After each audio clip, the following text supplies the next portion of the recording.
जय हिंद दोस्तों, वंदे मातरम। तो दोस्तों केमिस्ट्री का एक छोटा सा क्लास लेके आया हूँ। ठीक है, आप लोगों को इस क्लास में आप लोगों को सॉप और डिटर्जेंट के बारे में बताने वाले हैं, यानी कि साबुन और अपमर्जक यानी कि सरफ के बारे में जानने वाले हैं। ठीक है, अगर इस क्लास को आप लोग शुरू से लास्ट तक देखे होगी तब आप लोग कहोगे यार आपने भाई आपने सर बहुत ही अच्छे तरीके से इसे क्लियर किया है, बहुत अच्छे तरीके से एक्सप्लेन किया है, ठीक है, बताया है। ठीक है, तो चलिए हम लोग जान लेते हैं। तो दोस्तों यहाँ पर लिखा है उच्च कार्बोक्सिलिक अम्ल के सोडियम पोटेशियम अम्ल। तो दोस्तों उच्च कार्बोक्सिलिक अम्ल क्या होता है, इस चीज के बारे में सबसे पहले हम लोग जानेंगे। सोडियम और पोटेशियम के बारे में तब जानेंगे। पहले नंबर हम लोग जान लेते हैं उच्च कार्बोक्सिलिक अम्ल क्या होता है, जिसमें उच्च वसीय अम्ल पाया जाता है। अब आप लोगों को ये भी नहीं क्लियर होगा तो कोई बात नहीं, मैं और आसान भाषा में बताता हूँ। ठीक है, तो जैसे कि दोस्तों तो उच्च कार्बोक्सिलिक अम्ल क्या है और उच्च वसीय अम्ल एक ही होता है। ठीक है, इसका ये आसान भाषा है, इसका ये आसान भाषा है। इससे भी आसान भाषा में आप सभी को मैं समझा देता हूँ। हाँ दोस्तों, जिसमें चिपचिपापन पाया जाए, ठीक है, उसे हम लोग क्या कहते हैं, उच्च वसीय अम्ल। उसे हम लोग क्या कहते हैं, उच्च कार्बोक्सिलिक अम्ल। जिन जिन चीजों में क्या पाया जाता है, चिपचिपापन पाया जाता है। जैसे कि हम लोग जान लेते हैं तेल हो गया। अब तेल में यार दोस्तों क्या हो सकता है, सरसों का तेल हो सकता है, सोयाबीन का तेल हो सकता है, नारियल का तेल हो सकता है, ETC इत्यादि। ठीक है, तो हम लोग क्या कर सकते हैं, घी हो सकता है, वसा हो सकता है, चर्बी हो सकता है। अब दोस्तों चर्बी का किस प्रकार से साबुन बनता है, इस चीज के बारे में हम लोग जान लेते हैं। चर्बी का तो दोस्तों जैसे कि क्या होता है, चर्बी का तेल होता है, हम लोग क्या करते हैं, गर्म करते हैं, हीट करते हैं। हीट करने के बाद क्या करते हैं दोस्तों, हम लोग क्या करते हैं, किसी साँचे में हम लोग क्या करते हैं, सोडियम के या पोटेशियम के पाउडर को उस तेल में, उस साँचे में मिला के हम लोग क्या करते हैं, एक साबुन इस प्रकार से हम लोग तैयार कर लेते हैं।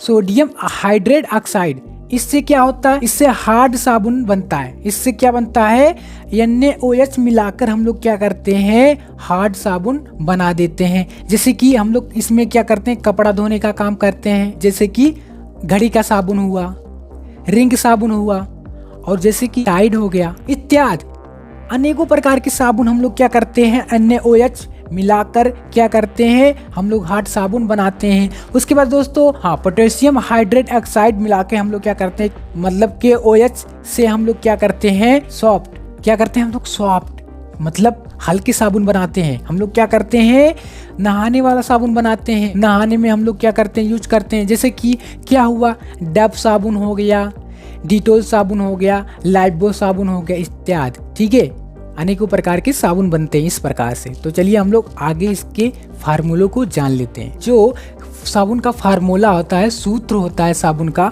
तो हम लोग जान लेते हैं। RCOONA क्या है, इसके स्थान पर हम लोग क्या कर सकते हैं, सोडियम को रखे हैं, और इसके स्थान पर हम लोग क्या कर सकते हैं, पोटेशियम को भी रख सकते हैं। ये क्या है, कार्बोक्सिलिक अम्ल कहलाएगा। हाँ दोस्तों, R जो है ये क्या है, एक प्रकार का श्रृंखला है, चैन है।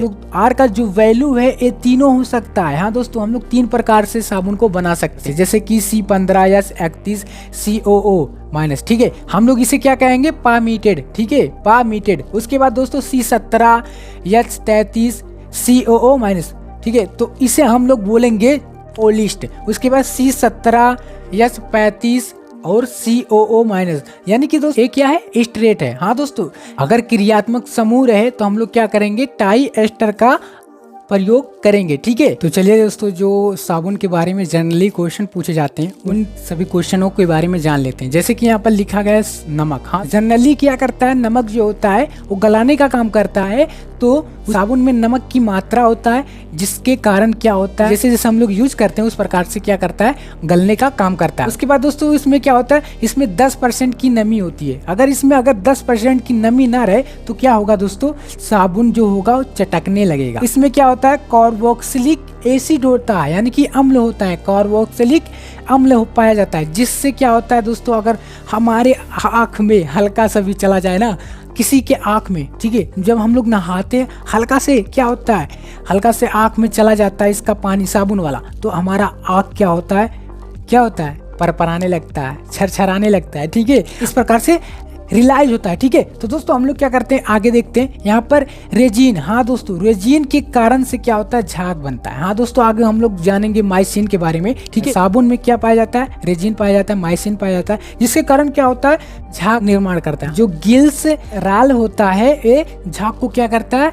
सूखने से क्या करता है, रोकता है। हाँ दोस्तों, सूखने से रोकता है, जल्दी ना सूख पाए। ठीक है, झाग जो बन रहा है जल्दी ना सुखाए। ठीक है, उसके बाद दोस्तों हम लोग आगे जानेंगे। यहाँ पर साबुन को क्या करता है, साबुन क्या होता है, पारदर्शी होता है। साबुन आर पार भी दिखने वाला आता है। ठीक है, उसे कहते हैं पारदर्शी। ठीक है, चलिए दोस्तों अब हम लोग जान लेते हैं साबुन का वर्क प्रिंसिपल। हाँ दोस्तों, साबुन किस प्रकार से काम करता है। हाँ दोस्तों, जब भी हम लोग कपड़े को धोते हैं तो साबुन किस तरीके से काम करता है, चलिए हम लोग जान लेते हैं।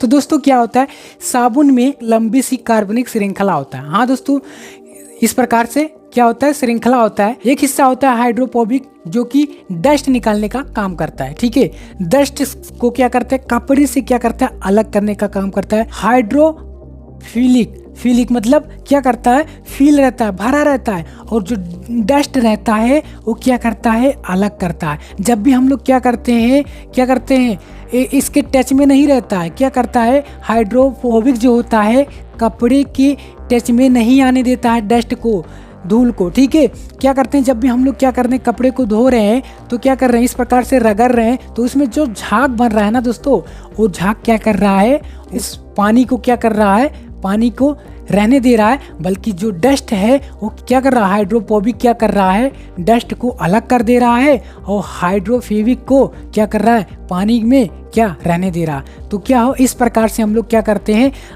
कपड़े को रगड़ते हैं, झाग बनता है। झाग बनने के बाद हम लोग क्या करते हैं, वो क्या, झाग में क्या होता है, डस्ट को अलग कर देता है और पानी को रहने देता है, और क्या होता है, उसे हम लोग खंगार के फैला देते हैं। इस प्रकार से कपड़े साफ हो जाते हैं। झाग, हाँ दोस्तों, झाग में क्या होता है, माइसेल होता है। ठीक है, माइसेल की वजह से क्या होता है, झाग बनते हैं। ठीक है, अब हम लोग जानेंगे यहाँ पर परिवर्तन के बारे में और व्यक्तिकरण के बारे में। परिवर्तन वो होता है जैसे कि, हाँ दोस्तों, झाग की जो होती है एक पतली सी परत होती है, वो क्या करती है, परत जो होती है परिवर्तन करती है।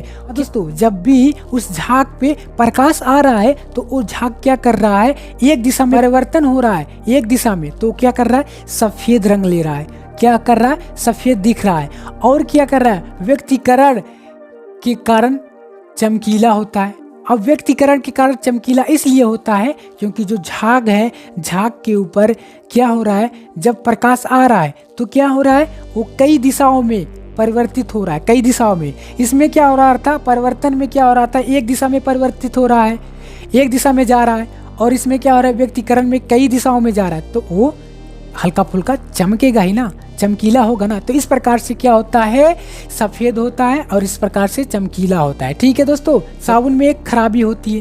तो दोस्तों क्या होती है, साबुन क्या होता है, कठोर जल से क्या होता है, झाग नहीं बनने देता है। जब भी क्या होता है, कठोर जल, आपका घर का जो पानी होता है वो भी कठोर होता है। क्यों, आप लोग समझ लो, जब भी हम लोग कपड़े को धुल रहे हैं तो उसमें क्या हो रहा है, झाग नहीं बन रहा है। अपमर्जक होता है, डिटर्जेंट होता है, वो क्या करता है, कठोर जल को हल्के जल में परिवर्तित करता है, हल्के जल में परिवर्तित करता है। तो चलिए दोस्तों, अब हम लोग जान लेते हैं डिटर्जेंट के बारे में। ठीक है, डिटर्जेंट क्या होता है। तो दोस्तों हम लोग अब डिटर्जेंट के बारे में जानते हैं। जैसे कि अपमर्जक जो होता है, सरफ जो होता है, यही काम करता है। जो कठोर जल होता है, उन कठोर जल को हल्के जल में परिवर्तित करता है, और उस परिवर्तन के द्वारा हमारे कपड़े जो होते हैं अच्छे ढंग से साफ होते हैं। ठीक है, हल्के जल में परिवर्तित होके। तो दोस्तों क्या होता है, ये दो तरीके से बनता है। पहला जो है उच्चतर एल्केन सल्फोनिक, और दूसरा जो है एल्किक हाइड्रोजन सल्फेट का सोडियम लवण से बनता है। ठीक दोस्तों, हम लोग इसका फार्मूला जान लेते हैं। C18H29 sodium NaO3। ठीक है, इस प्रकार से इसका फार्मूला होता है। हाँ दोस्तों, क्या होता है, डिटर्जेंट जो होता है साबुन से क्या होता है, अधिकतम यूज होता है, साबुन से अच्छा होता है। ठीक है, जो सरफ होता है साबुन से अच्छा होता है। हाँ दोस्तों, कोई क्वेश्चन में ये भी पूछ लेता है, सोडियम लारिल और सल्फेट क्या है, तो हम लोग कहेंगे अपमर्जक है। क्या है, सरफ है, डिटर्जेंट है। इस प्रकार से क्या होता है, हम लोगों ने सीखा क्या, सॉप और डिटर्जेंट के बारे में अंतर, डिफरेंट सीखा, ठीक है ना। साबुन के बारे में और अपमर्जक यानी कि सरफ के बारे में हम लोगों ने अंतर सीखा। तो दोस्तों मेरे ख्याल से आप लोगों को बहुत ही अच्छे तरीके से आ चुका होगा। जय हिंद दोस्तों, वंदे मातरम। ऐसे देखते रहिए, सीखते रहिए। Thanks for watching.